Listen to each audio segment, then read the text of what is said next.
What I would like to talk to you today about is the Republican conception of freedom, or an idea known as freedom as non-domination.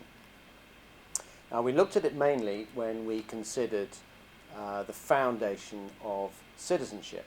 So in the citizenship class, we looked at the different kinds of ideas of basic freedom that underpinned the conceptions of citizenship that that come to us today. We looked mainly at the liberal conception. Now, liberal freedom, as you know, is based around an idea of non-interference. So you're free to the extent that no one is interfering with you, no one is stopping you from doing what you want to do. Yeah. Who knows what positive freedom is? Yeah, you were listening. Take control, exactly. So you're free to the extent that you take control of your actions. One of them is to act autonomously, well done, Risa, or authentically. But from the perspective that we looked at, it was to take part in democratic processes. But it really is this idea of you taking control of things. The liberal view is a negative view. It's non-interference. It's the absence of something. If someone isn't interfering with you, then you're free. The Republican view is also a negative ideal or a negative theory. It's non-domination. It's not interference, it's a power relationship, but it still is the absence of oppression. It's often used in active politics now. So parties of the centre-left, who in the old days would have looked to socialism as they're forming their ideological sort of rationale and justification for what they do. This form of Republican view is often used now instead of an appeal to socialism. The outgoing Spanish government under Zapatero explicitly appealed to not just Republican freedom, but the idea of freedom as non-domination that we're going to look at. And he used as his guru, his kind of theoretical advisor who would hold him to account specifically how his policies stacked up against the theoretical ideal. He used a chap called Philip Pettit, and we're going to look at his specific formulation. Before we look at the analytical formula of freedom as non-domination, it is worth looking at the Roman conception of freedom. What is it to be a citizen or a freeman of the city? So, a freeman as in one word. So that expression, a freeman of the city, it's a status. Romans thought of freedom as being opposed to slavery. So if you were either free or you were a slave. Now, we don't have institutionalized slavery anymore. I mean, you might say, well, we do have it in certain form, but it's not institutionalized and enshrined in the legal structure. So on one level, you might say, well, what use is this? Is this a practical view? Is this a viable theory for modern times? But if you look at the structure of the relationship between master and slave and between citizens themselves, then I think we'll find that structure is mirrored in many situations in modern society. And for that reason, I think it's a very useful diagnostic tool for pointing out where social relationships are repressive and actually have the same structure now as they would have done in a time when slavery was actually legalized. So, if we look at it this way.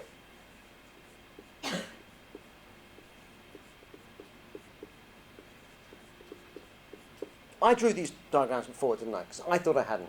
Who recognises these? Yeah, some people. Okay. Okay, so here we have citizens. So these are they're freemen and they're citizens. Now, what characterises their relationship is, one, they are all equals. As citizens, they are members of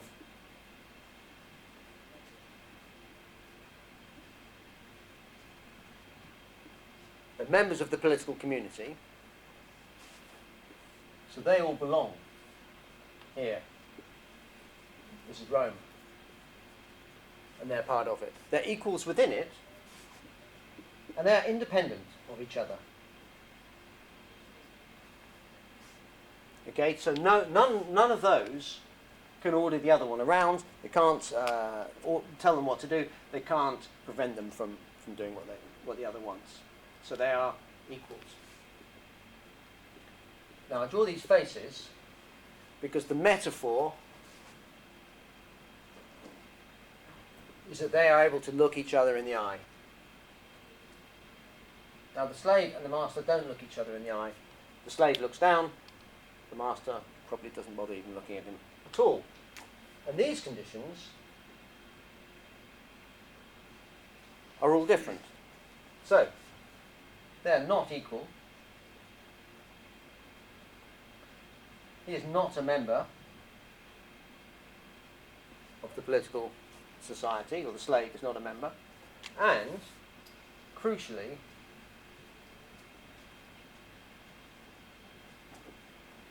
the relationship between the master and the slave is one of dependence. Okay, what is discretionary will in Spanish, Tanya? It's arbitrary. Arbitrio. Arbitrary. Okay, yes. Okay, so the Latin arbitrium is the discretionary will. And it's where we get our phrase arbitrary. And the slave and the master, what characterizes their relationship is that the power that the master has over the slave is arbitrary. It depends on the goodwill, the discretionary, whimsical, capricious will of the master. The Spanish government explicitly used this Republican view as the theoretical justification for the policies that they brought in. And they were very open, and they invited Philip Pettit, the man we've been discussing, to actually audit their views and let them know how they were doing on explicitly these Republican grounds. And they used Republican justification of this sort. I don't mean the justification of the Spanish Republic, but this kind of theoretical view of republicanism to bring in policies that were controversial, certainly in Spain. Some of them won't seem controversial to us.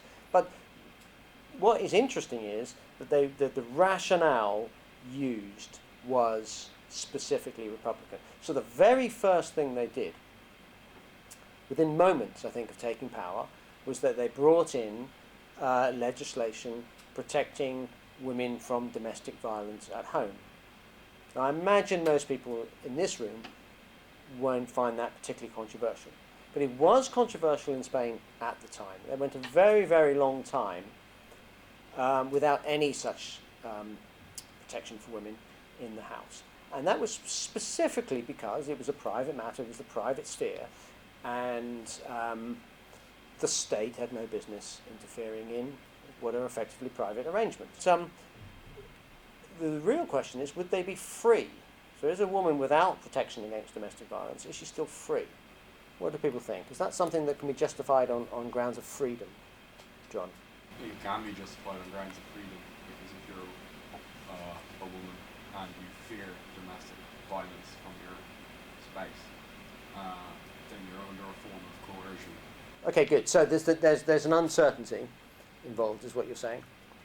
And you've actually given an exemplary Republican answer. Actually, you've got all the ingredients that the Romans would have had. So, well, that's very pleasing. But okay, the idea is that the classic Republican model is that the life of the slave is inherently uncertain. So I'm just thinking is it comes up with some of the problems we talked about in culture, doesn't it, of what is equal. So if you've got also extra rights for disabled people or extra rights for immigrants, then you're topping people's rights up so they're equal, but some people think that means that they've been given more rights, so that's not equal. Right, okay. So if I correctly understand what you're saying, the rights, say, for disabled people that appear to be extra rights, and the example I gave was for people who require full-time care. That seems to be extra rights. Certainly they're getting extra resources. But what I understand you were saying is that is doing is enabling you to be independent. And that is just bringing you up to the level that everyone else is at. So we are, and the idea is, we are all, most of us are independent, we all have an interest, every single person has an interest in maintaining that independence. If you need a bit more money, because you've got a genuine reason why you wouldn't achieve that status, and it passes the test, it's your interest and it's in all of our interest, then you warrant that sort of protection. Is that what you were saying? Yeah, I just meant but also that there's a cultural problem then of minority groups and things like that. So what if you had a minority group like we did in the last lecture, the Sikhs or something like that? Right. Then how much agreement do you have for it to be an avowable interest? If you've still got a majority who don't care about that thing, then when does it become a right, an extra right? Okay, good. I mean, so what is the example you have in mind with the Sikhs? Well, the Sikhs we did was the turban one instead of the crash helmet. Okay. Okay, good. And so what would the test be that they would have to demonstrate if they want to make a case for not having crash helmets? In words, what is the Sikh trying to do? The Sikh is trying to protect his religious interests through the law in the country that he's moved to. Right, okay. Or So in he's which... trying to protect his religious rights. Okay. And the Sikh may not have moved here. The Sikh may be a citizen in his own right, depending on which generation. But, okay.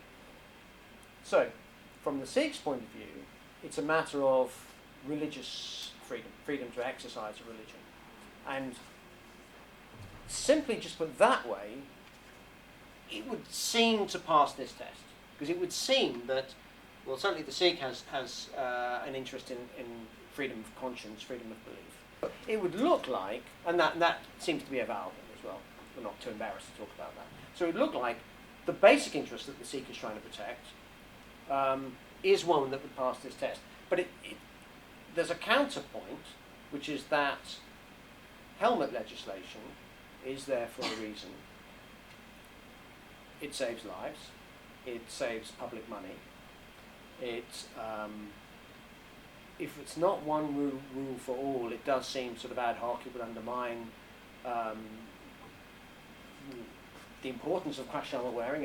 People might either think, well, why do these people get away with it, or they might just be tempted not to wear crash helmets themselves. So it seemed that there's another side, and that also would seem to be something that would pass these tests. Moving on the dissertations, if you need more meetings, you can have them. So if people want to either send me something and just say, let's have a chat about it, or if you actually want to sort of meet up and go through in greater detail, I'm very happy to do that. If anyone is still around...